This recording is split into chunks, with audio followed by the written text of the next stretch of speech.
Hello and welcome to this episode of Antiques Masterclass. I'm Addison Gelpie and today we've got Barry Phelps who's going to talk about the beauty of silver. Barry, thank you very much for coming in today, sir. You're welcome, Addison.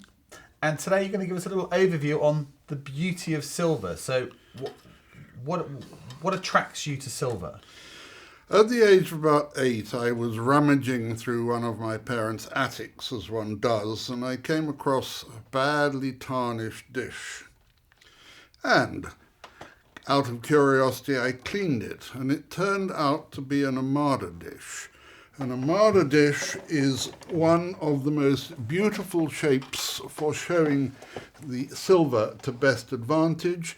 You've got one there if you move it a little bit, so the effect of the light will show slightly. And we will come to the hallmarks later, but the Armada dish is allegedly made from silver from the Spanish erect galleon of the Spanish Armada and given to Sir Charles Harris in appreciation of work he had done in defending the West Country. He turned the silver into a set of 39 dishes, all of which are identical apart from different sizes, and 35 of them are now in the British Museum. It is a lovely shape and it shows silver to best advantage, but the trouble is they were buried during the Civil War in Dartmoor. They were not discovered again until 1820, wow, when a workman put his pick through one of them. Hence there's only 35. They were returned to the descendants of Sir Charles Harris and sold by Christie Manson Wood in 1910 for £10,000, which is the equivalent of about £1 million or more in today's money. And where are they now? They're in the British Museum. Okay. There are a few stray ones. We don't know where they are. And that prompted the interest in silver, and so did this. This is just a perfectly ordinary condiment spoon. Can I hold it quite still? But it was made in 1826 in London by my great-great-great-great-grandfather, Randall Chatterton. Fantastic. And it is quite pleasing to think that while he probably didn't make this himself because he was the master, that this would have passed through his hands almost 200 years ago before going out onto the market, quality control. All of which led to my interest in silver, and I discovered that there are a lot of coffee table books. There are a tiny number of books suitable for the curators of metal at major museums, Sotheby's, Christie's, but there's no sensible book for collectors, ordinary people like me. So you produced this book here, So The Silver Collector's Lexicon by Barry Phelps. I've read it. I found it absolutely fascinating, and it's literally the A to Z of silver. So if you get a chance, you can buy that on Amazon. I know we're doing a little bit of a push on it, but it is a fascinating book for anybody who's interested in silver. Have a look at the Silver Collector's Lexicon by Barry Phelps. Thank you, Edison. Cool. Now, one of the great virtues of collecting silver is in England, we have had a hallmarking system for 700 years, which means that on almost any piece of silver, but there are only about 440 pieces that have been traced going prior to 1600, and most of those are ecclesiastical. Right. So you can tell. 1300, the leopard's head uncrowned was struck on silver. Actually, it's not a leopard's head at all, but this is England. Well, should we just have a quick look? Should we have a quick look at the idea? No, we'll come to that in a tick. Fine. It's not a leopard's head, it's a lion's head. Which was abbreviated in Norman French to léopard, part of a lion. So it became known as a leopard's head, which is very convenient because it stops confusion with the sterling mark, which is a lion on all fours. We then had maker's marks and town marks introduced, Date letters, very important, now introduced in 1487. Then in 1697, the Britannia standard was introduced for silver. It's a long and fascinating story, which you can look up in a book called Chats on Old Silver. Okay. Because if it hadn't been for introducing the Britannia standard, the British economy almost certainly would have collapsed. Now, in 1784, the monarch's head was introduced as a duty mark in order to help fund the war against the rebellious colonials in America. Didn't do us much good, of course, and there were various technical things like the leopard's head becoming uncrowned. Then in 1890, somebody told the British government that the war against the American colonials was over. So they finally did away with the duty on silver. A long time afterwards. A long time afterwards, Addison. Then the 1972, European countries signed a hallmarking convention because most of the Europeans had caught up with the English and started marking their silver properly. In 1975, we abandoned the delightful English habit of having totally illogical date letters from different assay houses, which we'll come to, and all hallmarks from then on started with an A. And then in 1999, there was a lot more tidying up with the European Union hallmarking directive. So we have a good record on English silver. If you buy a piece, you can know a very great deal about it just from the hallmarks. You've seen the hallmark history, and here we have a hallmark summary. There are lots of variations, which also helps you. London pre-1820, the leopard's head was crowned. After 1820, not. You have the Birmingham mark of an anchor, the Sheffield mark of a crown, which was later changed. God knows why, nobody else does. Chester was three sheaves with a sword. Edinburgh Castle. Glasgow, a tree with a fish and a bird in it. And Dublin, an Irish harp. There are lots of minor assaying offices over time. Chester, for example, didn't disappear until I think the 1970s. Glasgow, about the same time. But in this day and age, going along the bottom sheet, we have RC, which is the maker's mark for Richard Commins. The fineness, 925, which is required now by the European Union because sterling silver is 925 parts in 1,000 silver. Pure silver would be too soft to be workable properly. The assay office mark, Sheffield, now for some reason a rose.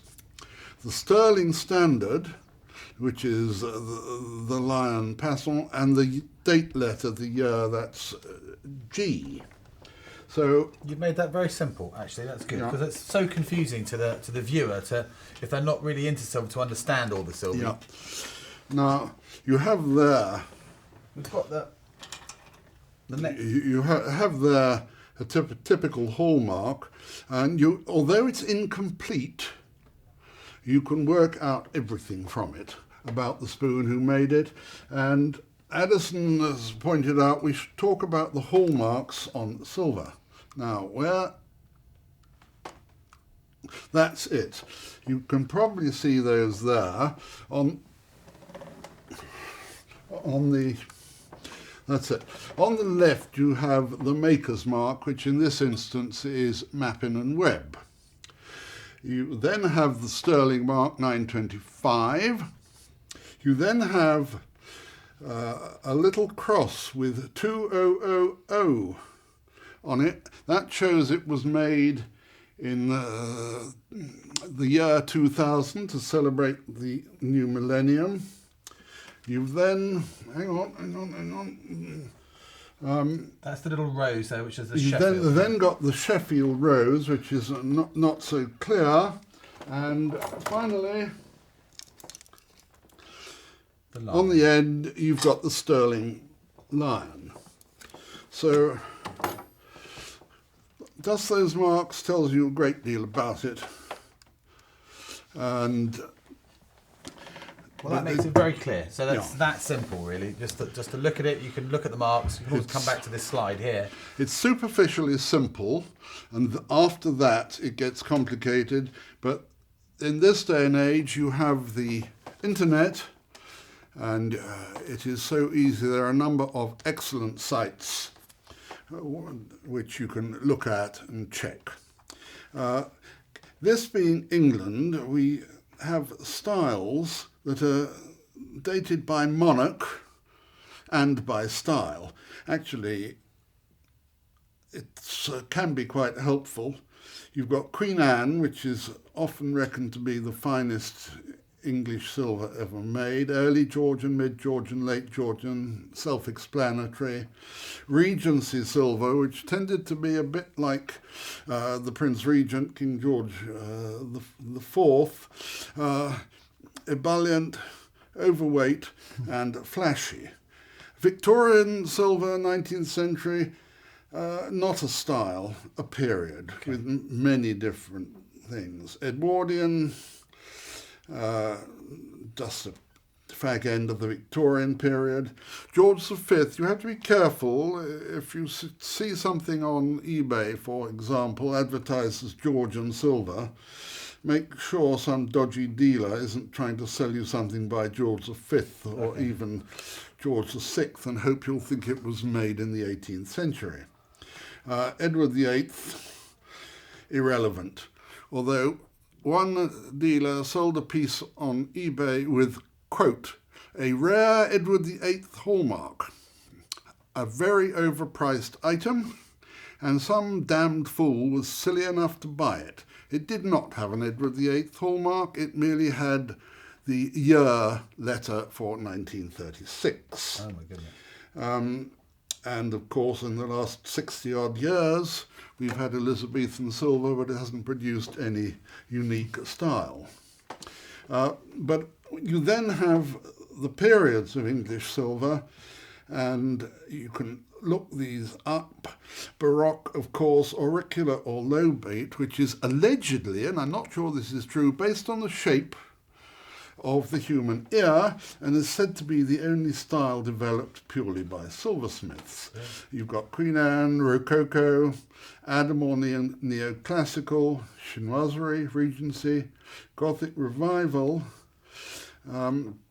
Aesthetic, Art and Crafts, Functionalism, Art Nouveau, Secessionism, which is very complicated, Liberty or Kimrick silver, Art Deco, Cubic, and Modernism. But the problem here is that every great style in silver has been reproduced ever since, not necessarily in large quantities. For example, if you buy a Victorian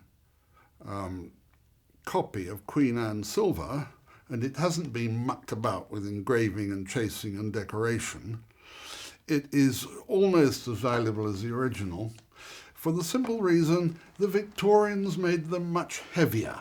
Okay. Or, say another way, much better quality.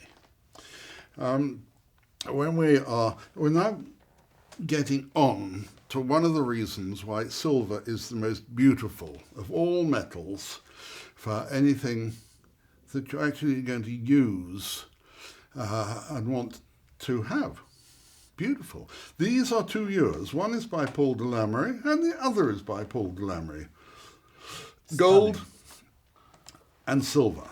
The gold is so sumptuous, so grand, so nice to the touch, and soulless. It doesn't have the depth, the charisma, the charm that silver has.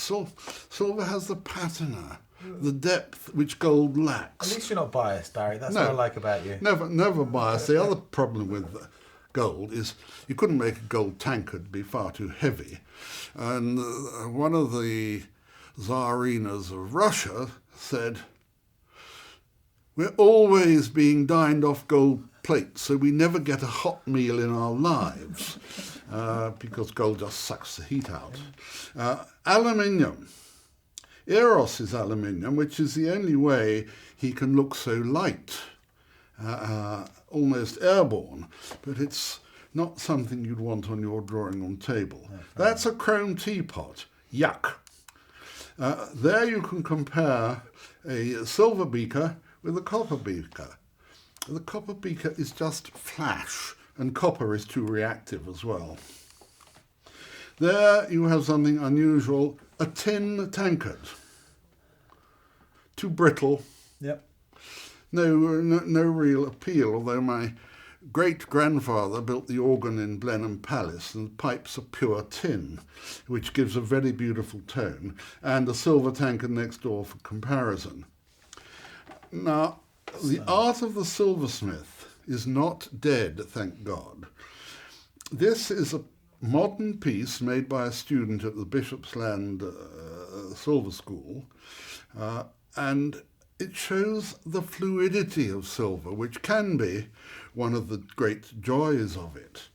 It's a centerpiece to go on a dining room table, and the only trouble with modern silver like that is it's so damned expensive. You're commissioning it, or somebody's making it, it will be a one-off, it will have craftsman's time, and it just can't be made except for places, for example, the Silver Trust presented 10 Downing Street with a complete set of dining silver. But the Silver Trust raises money from wealthy corporations and other people. Here, that is another piece of silver made in Utrecht. Modern? 280 years ago. Okay. But look how the lines flow. Absolutely stunning. So lovely. Sort of an Art Nouveau feel to it. But, not all silver is lovely. These are 2 die-pressed salts, absolutely horrid. And putting them in a plush velvet box doesn't make them any nicer. But they look much nicer in the photograph than they are in real life. You pick one of those things up. They're like paper. Yes, they're like paper. Silver paper, admittedly, but absolutely horrid. And when would these be made? This was sort of Edwardian time? No, mid-19th century. Okay. The age of George IV, Prince Regent, was when machinery started taking over more and more of the craft. Okay. So hand-wrought is an expression of the silversmith's craft. Die-pressed is not an abomination. Now, this is one of my favourite pieces of silver, which, like the Armada dish, shows off the metal to best advantage. In theory, I'm only collecting 18th century English silver. I saw that for sale on eBay. I was stunned. It is so, to my mind, so beautiful. It shows silver off to perfection. It is Mexican. It's 1960. And at the last moment, I put in an eBay bid of £500 at the very last moment. And I got it at the fair price of £60. Oh my goodness me. It's just as well, this was about the fair value, it's just as well nobody else was such a smart aleck as to put in a big bid? A high bid of, say, 475. Yeah, but they didn't. It is stunning, it is beautiful. And what's that worth now? First of all, it's not for sale because it tugs at my heartstrings. Of course. And secondly, probably 150.